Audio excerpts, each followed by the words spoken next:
Bonjour à tous! Aujourd'hui une vidéo qui va parler du brochet, car lorsqu'on est à la pêche, on aimerait bien savoir ce qui se passe sous la surface de l'eau. Avec l'aide de ces images, je vais vous aider à mieux comprendre comment le brochet chasse ses proies et comment il peut se comporter lorsqu'il se retrouve en face de nos leurres. C'est un poisson vraiment très rapide. Comme vous pouvez le constater sur ces images, le poisson arrive et se saisit de sa proie immédiatement, lui laissant absolument aucune chance de s'échapper. En plus, sa mâchoire constituée de plus de 600 dents permet d'agripper la proie. Comme les dents sont incurvées vers l'intérieur de la bouche du poisson, elles permettent ainsi de saisir la proie avec plus d'efficacité et de la faire glisser directement jusqu'à son estomac. Le brochet est un chasseur à l'affût qui peut ainsi attendre de longues heures dans son poste qu'une proie se présente.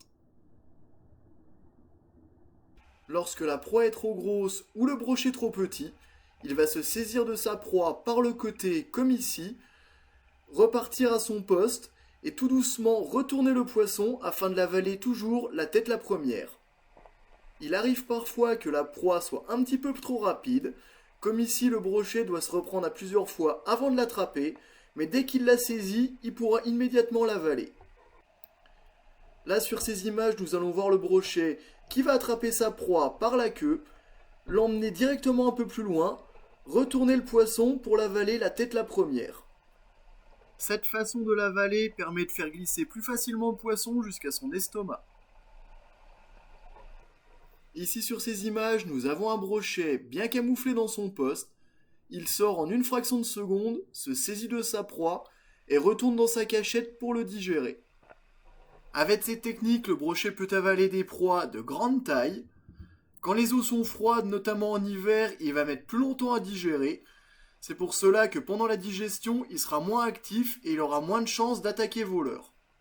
Le brochet est un poisson que l'on peut qualifier de sprinter. Il atteint des grandes vitesses, mais dès qu'il aura manqué ou attrapé sa proie, il s'arrêtera aussitôt.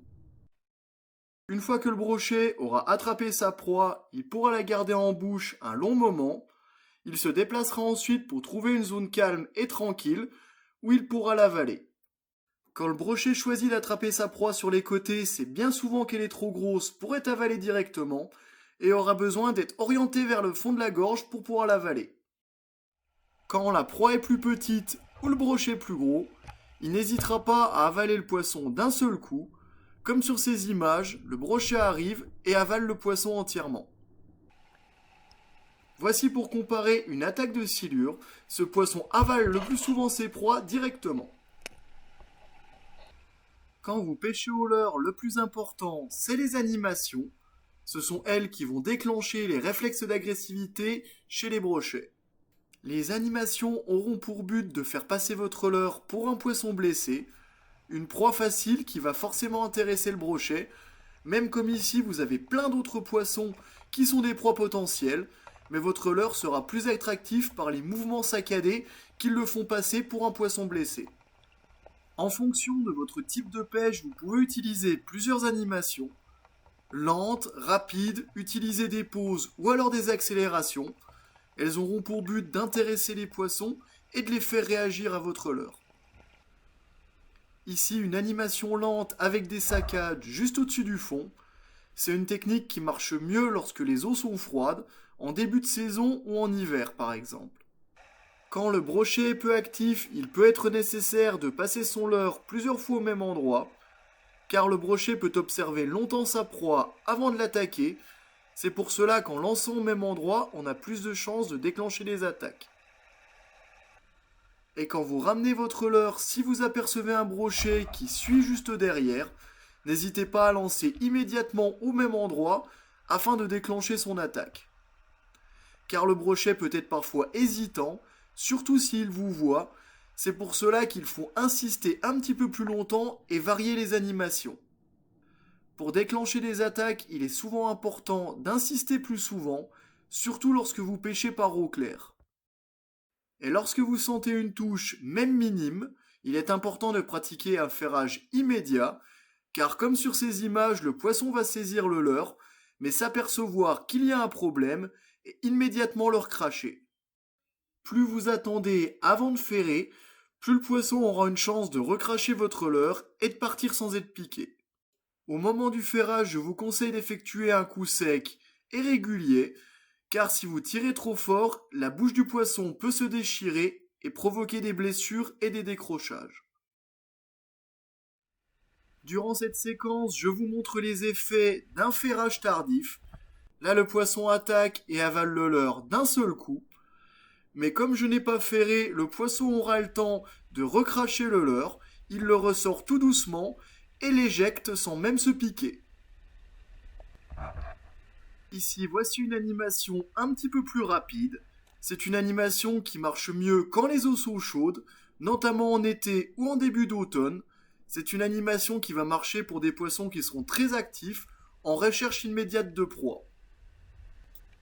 Mais dans tous les cas, n'hésitez pas à varier vos animations, faire des mouvements rapides puis des pauses, ou au contraire des petites saccades puis relaisser tomber légèrement votre leurre, car c'est en variant des animations que bien souvent on peut décider des poissons qui sont posés et pas très actifs. Ça déclenchera leur réflexe d'agressivité. Même s'il n'a pas faim, le poisson pourra attaquer.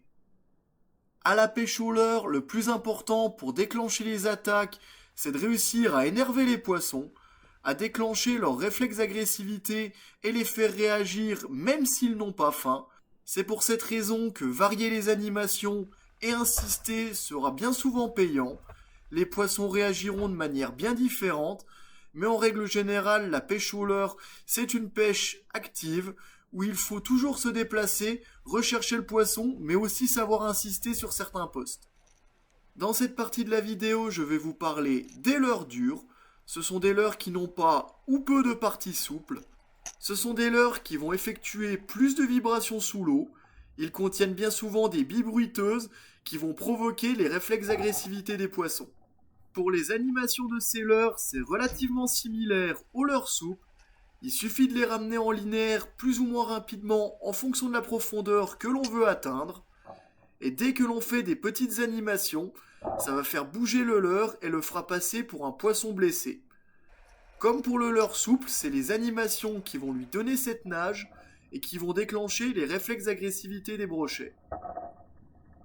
Mais comme vous pouvez le voir sur ces images, dès que le poisson va toucher le leurre, il va immédiatement le recracher. Il va s'apercevoir qu'il y a un problème comme le leurre est très dur. C'est pour cela que dès que vous sentez une touche avec ce genre de leurre, il faut pratiquer un ferrage immédiat.